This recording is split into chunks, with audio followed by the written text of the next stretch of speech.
Hello friends, how are you?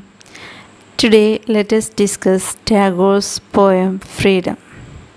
In this video, three things are going to be discussed. First one, who is Tagore and his main contributions. Second one, what does it mean by the term freedom in this poem? Third one, line by line explanation of the poem. So these three things are going to be discussed here. First one, who is Tagore? Tagore is one of the most well-known writers in Indian writing in English. He is a poet, an artist, a painter, an actor, and a producer of plays. He was born in Calcutta on 7th May 1861 in highly educated aristocratic family. He began his writing poems at the age of 8. His father's name, Rabindranath Tagore, who sent him to England in 1878 to train him as a barrister. But he was not interested in a conventional educational system, and that's why he returned back to India and participated in the national freedom struggle. In 1901, he moved to Shantiniketan and spent the rest of his life there. He got Nobel Prize for Literature in 1913 for Gitanjali. He was the first Asian and non-European to receive this Nobel Prize. He founded Vishwabharati University, which shows his role in Indian education. He wrote two national anthems. First one, India's Jana Gana Mana. Other one is Bangladesh, Amar Shona Bangla. So these two national anthems he wrote. First one, India's Jana Gana Mana. Second one, Bangladesh, Amar Shona Bangla. He died on 7th August 1941. Then Tagore is also known as the Bard of Bengal. He was also known as the Bard of Bengal. He wrote different genres, but primarily he was a poet.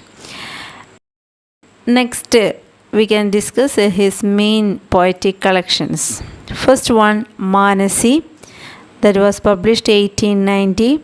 Second one, Sona Tari, that was published 1894. Third one, Gitanjali, that was published in 1912. Geeti Malya, fourth one, that was published in 1914. Then fifth one, Balaga, published in 1916. So these are the five notable poetic collections of Tagore. So among these, Gitanjali, it's a collection of 103 poems which are selected from his own writing in Bengali and later translated into English by Tagore himself.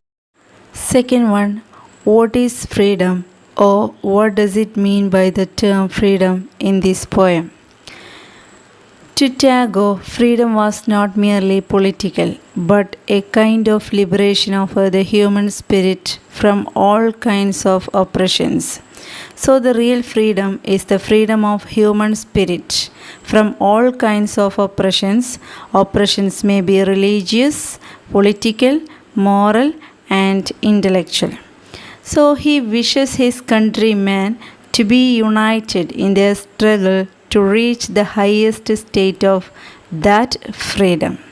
In order to attain that freedom, people have to overcome the narrow domestic strife and the barriers of caste and creed which existed in India.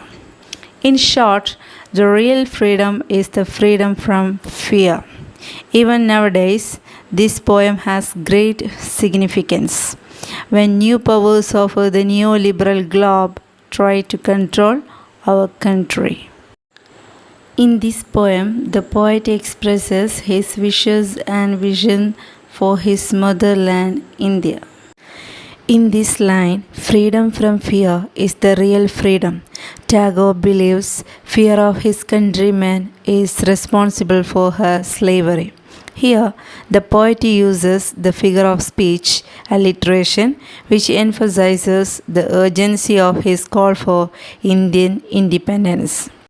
In the second line, the poet refers to India as his motherland and states that he wants India to be free from fear. These lines give an image of India as an aging mother who bends her head, bends her back, and blinds her eyes under the burden of colonialism or under the burden of senseless, illogical, and orthodox beliefs and traditions, which don't let her see the future. Next, the poet gives reasons to why doesn't India see the future or a brighter future for herself. Here, the poet says India is to be free from the inactiveness because India sleeps with the slavery to British imperialism. India is fastening herself in the night's stillness. The country is committed to the past and to the present situation of colonialism, not ready to think of her future. The country mistrusts the star that speaks of truth's adventurous paths. That means the country does not look around in its dark time or colonial time and imagine a bright future for herself as independent. Here, the poet wants India to dare to walk on the adventurous paths and trust in the freedom moments. So the poet wants India to trust in the freedom moment and to dare to walk on the adventurous paths to attain freedom, which offers a bright future. Freedom from the anarchy of her destiny, which means India is to be free from the anarchy of her destiny. So the poet wants India not to trust so much in the uncertain destiny, or he wants his country not to follow the fate blindly and passively. In this line, the poet compares this fate or destiny to a sailboat that has to follow winds that are blowing in every direction and that is captained or controlled by an uncaring hand. So, he wants India not to allow the control of her forward movement in the hands of narrow-minded and heartless people. Here the poet uses a metaphor in which India is compared to a sailboat that has to follow uncertain winds. The helm of that sailboat is also yielded to a hand ever rigid and cold as death, which means the control of India is completely submitted to the British rulers or heartless people. In this line, the poet wants freedom of India from the insult or humiliation of living in a puppet's world. So he wants his motherland to stop living like a puppet. Here, the poet compares India to a puppet's world, because India is controlled by other countries and forces, just like a puppet is controlled by a puppeteer. In such a puppet's world, India's each and every moment is controlled and governed by the master of the show, that is England, without thinking and by following irrational customs and practices, where all the figures wait with patience and ready to obey for the moments of the master of the show. Here, the poet compares India to a puppet show, where all Indians wait obediently just to follow the master of the show, that is English rulers.